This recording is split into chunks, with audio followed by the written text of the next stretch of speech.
I usually encourage you to watch every video on this channel, but for this one, there's a caveat.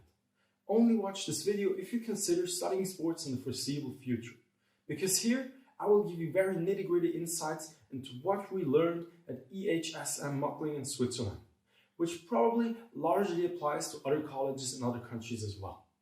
So if you don't want to study sports, see you in another video. If you do, I structured this video into 3 parts. In the first, I'll give you an insight into all general subjects we had. So if you study anything, whether it's history, economics, or computer science, you will have to learn, for example, how to write your bachelor thesis in a scientific manner. So whatever you study, chances are you will have some form of these subjects as well. In the second part, I'll show you what we've learned in sports, but from a theoretical standpoint. So wherever you study sports on this planet, chances are you will have subjects like anatomy and physiology. Psychology or educational science go in that same category. The third covers all the fun stuff, like gymnastics, track and field, dancing, and all other practical subjects where you are outdoors, in the gym, or in the swimming pool. And I'll have a few fun clips there as well. If this video is too long for you and you just want to skip through it, make sure you take a glance at all 3 sections. Because if you start studying sports, you will have to deal with all of those subjects. And if you're only interested in the practical side of things, you should think long and hard where you really want to fight through 2/3 of subjects you don't really care about for 3 years. So with all of that said, let's start with qualitative research. But what is that actually? Qualitative research is used to describe why people act in a certain way, why they feel the way they feel, what opinions they have, and what motivates them. With open questions, which are answered broadly, deeply, context-dependent and subjectively, an attempt is made to gain insight into something and derive generally applicable knowledge from it. We learned how it emerged, what different kinds of qualitative research are there, like psychological experiments, narrative interviews, observations, and so on. And we gain insight into things like operationalization, sampling, or ethics in research. And we even went halfway through the entire process of conducting 2 interviews, which are pieces of qualitative research. We started by planning them, which meant we had to find, or rather create, a good research question, which is way more difficult than you may think. We then had to find people to interview, which isn't that easy either, and we created a question table. When we were conducting the interviews, we tried to dig really deep into valuable topics to gain the insights we were looking for. In that process, we learned how to create an environment where our interviewee is comfortable to free flow. And we even started with the evaluation phase, which so far only involved transcribing the interviews. But now in the second semester, we'll also do a content analysis. Next up, empiric research. But what's that? Basically, when you take a bunch of people, split them into 2 groups, and do an experiment with them, where one group does something and the other one does not. Ideally, you do this in a randomized, double-blind controlled trial, which is a fancy way of saying splitting the people into 2 groups by chance, where none of the individual knows in which group they are, controlling for as many external circumstances as you can, and conducting the research over the course of a few weeks, months, or sometimes even years.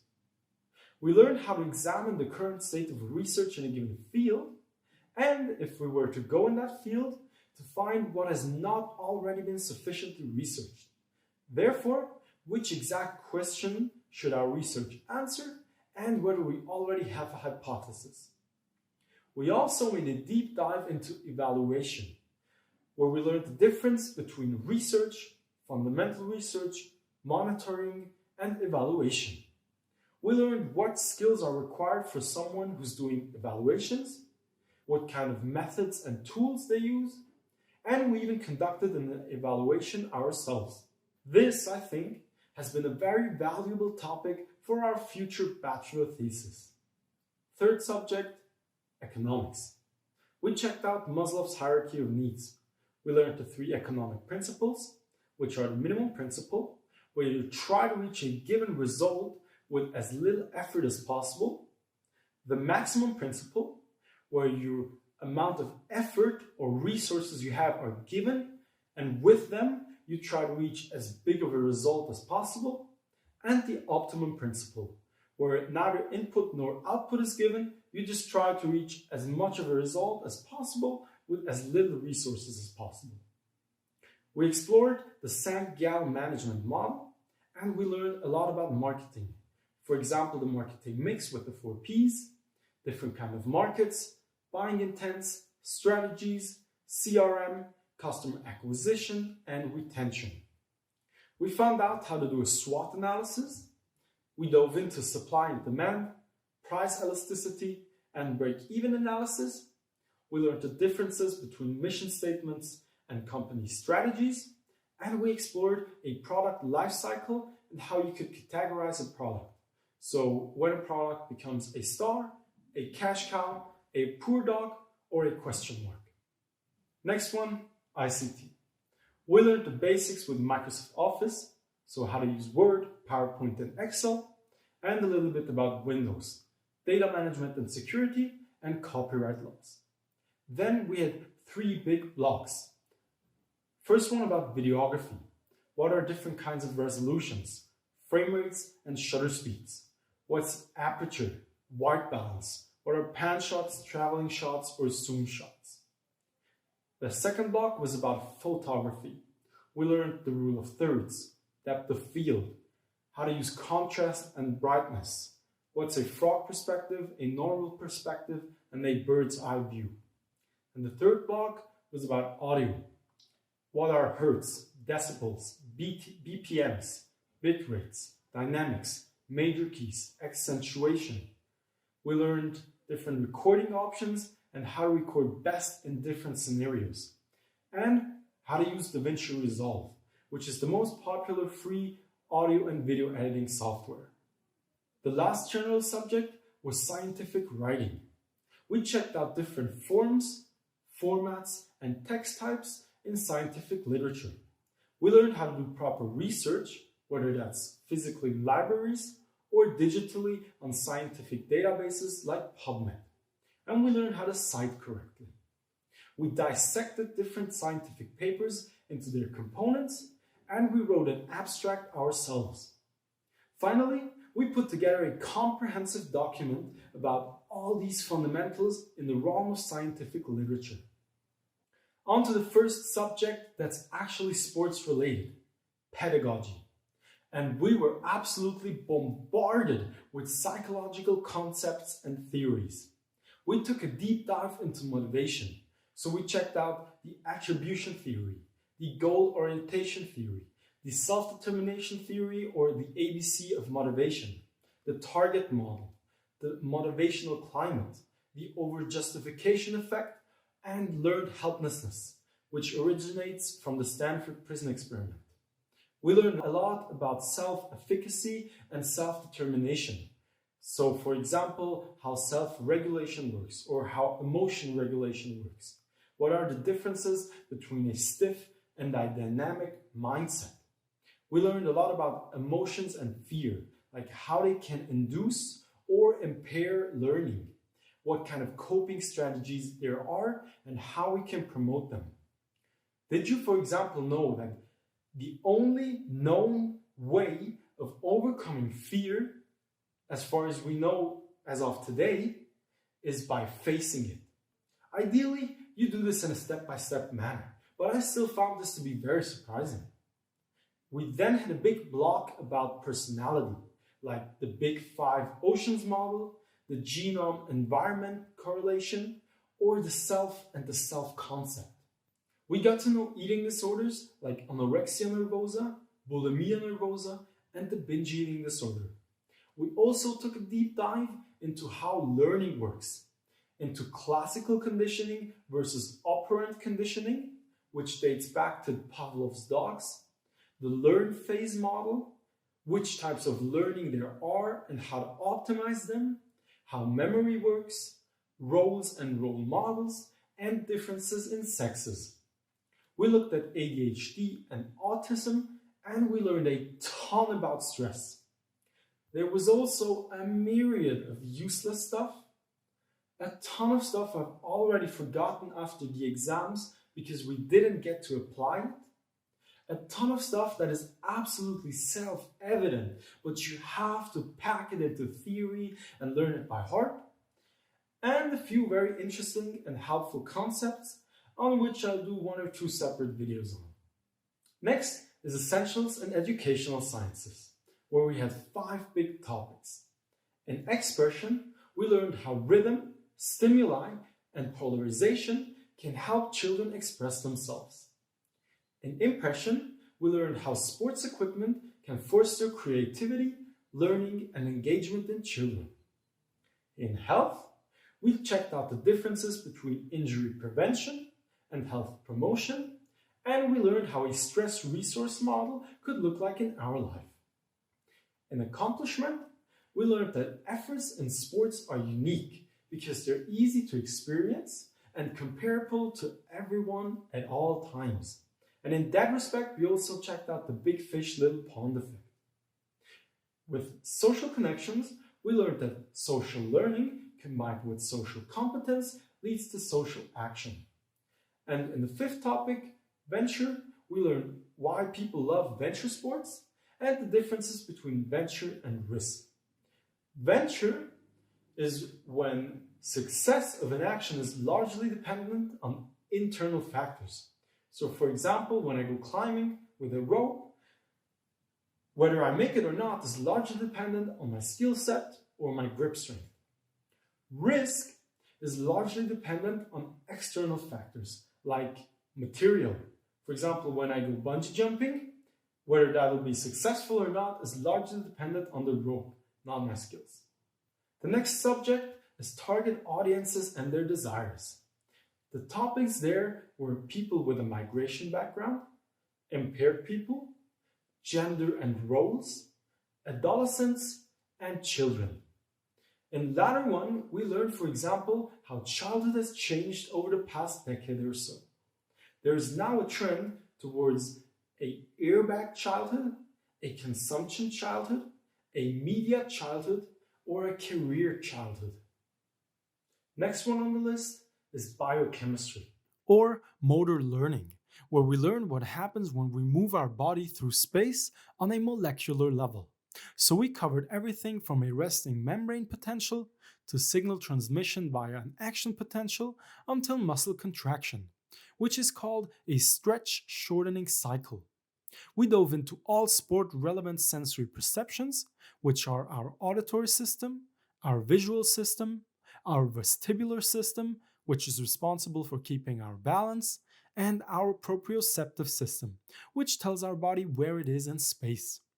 We checked out different models about motor control and found out how learning, and therefore our memory, works and what the differences between explicit and implicit learning are. One very interesting topic was cross-education.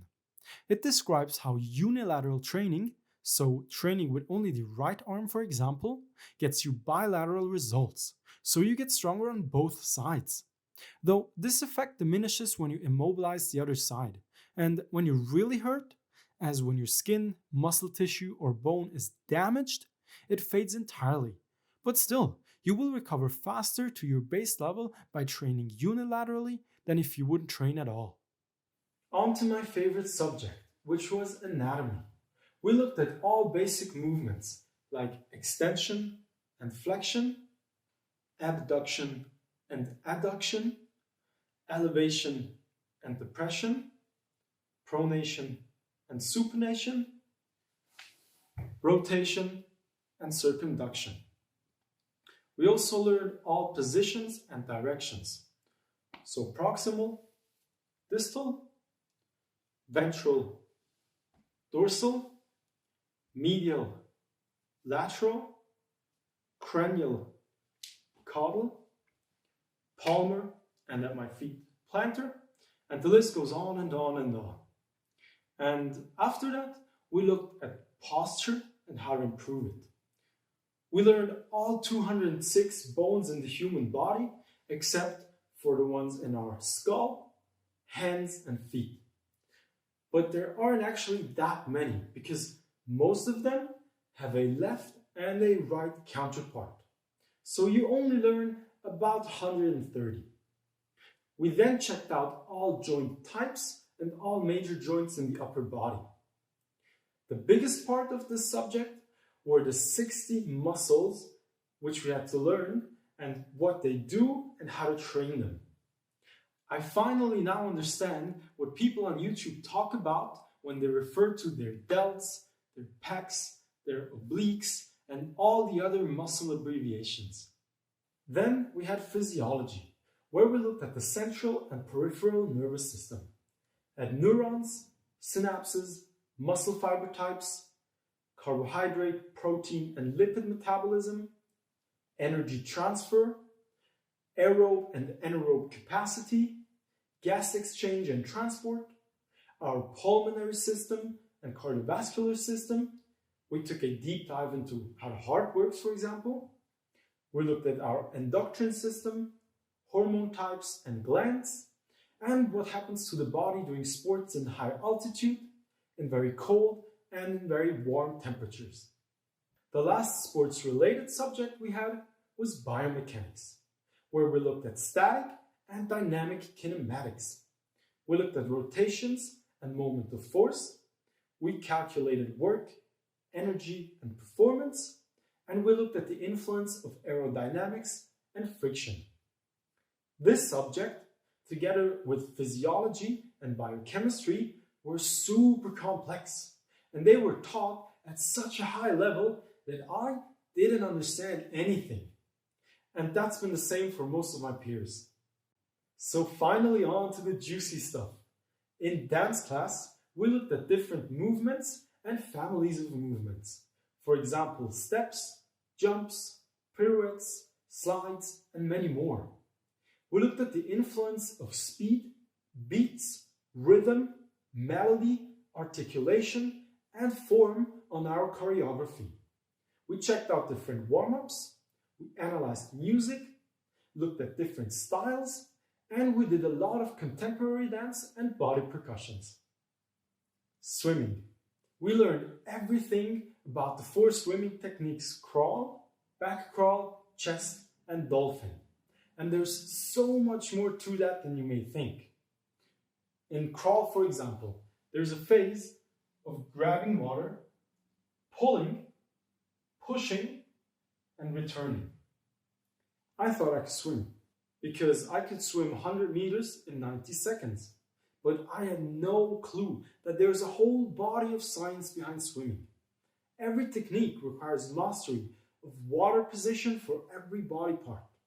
What you do with your arms, chest, torso, and legs, coordination, respiration. There's so much to swimming, I had no idea.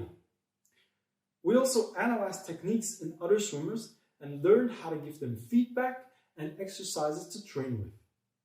And we had an excursion into water polo, where we learned about different swimming techniques, shooting techniques, as well as the rules and tactics of the game. And then there is Judo, which we only had 7 lessons of because the Swiss government forbid all direct contact sports when the second wave of COVID-19 hit. Still, we managed to learn how to train, like what is fair play. For example, there's a golden rule that states, you can do everything to your opponent which you would be okay with if your opponent did to you. And with that, you could pretty much avoid all kinds of conflict. And we also learned what kind of fighting games we could teach to children. We should have learned all fundamental techniques for the white-yellow belt, which is the first belt you would attain in Judo. But instead, we learned a lot of background information, like where Judo came from, or that there is Gokyo, which is a system of 5 levels, each containing 8 techniques. If you learn all of them, you basically mastered Judo right there. The word Judo is Japanese and means the soft way. It is derived from Jiu-Jitsu. The founder of Judo, Kano Jigori, sought for a safe way to train combat sports and excluded everything brutal from Jiu-Jitsu and modified a few things to create Judo. Then there's track and field, where we learned and always came back to the track and field tree, which is all about the structure of the sport. It all starts with the basics, like flexibility, balance, coordination, conditioning, or speed. You then move on to core elements, which are running, jumping, and shooting, and we learn how to train them. And finally, you move on to the actual disciplines, like the long jump, high jump, sprint, or shot put. We learn how to plan exercises, lessons, periods, seasons, and even years. And we always focus on kids. For example, how to make a warm-up that's fun, or how to employ strength training into games. We also had 3 sessions of orienteering, where we learned to navigate with the system of Norda, and we find out when it makes sense to go through the bushes and when you rather take the detour. The last subject we had was gymnastics, where we spent a lot of time learning how to help and secure other students or children. We used movements creatively with parkour and free running. We spent some time on the air track, and we learned everything about the 3 basic poses I, C+, and C-. We spent a ton of time on many movements on parallel bars, the horizontal bar, the mini trampoline, the floor, and on rings.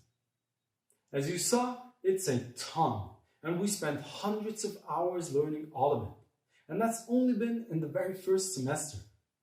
See, I started studying sports because I wanted to find out how my body works, how I could optimize for health and strength, and how I could teach other people. But I could have learned all of that on the internet. Yes, you do learn that while studying, but you also learn a whole lot of other stuff you may not be interested in.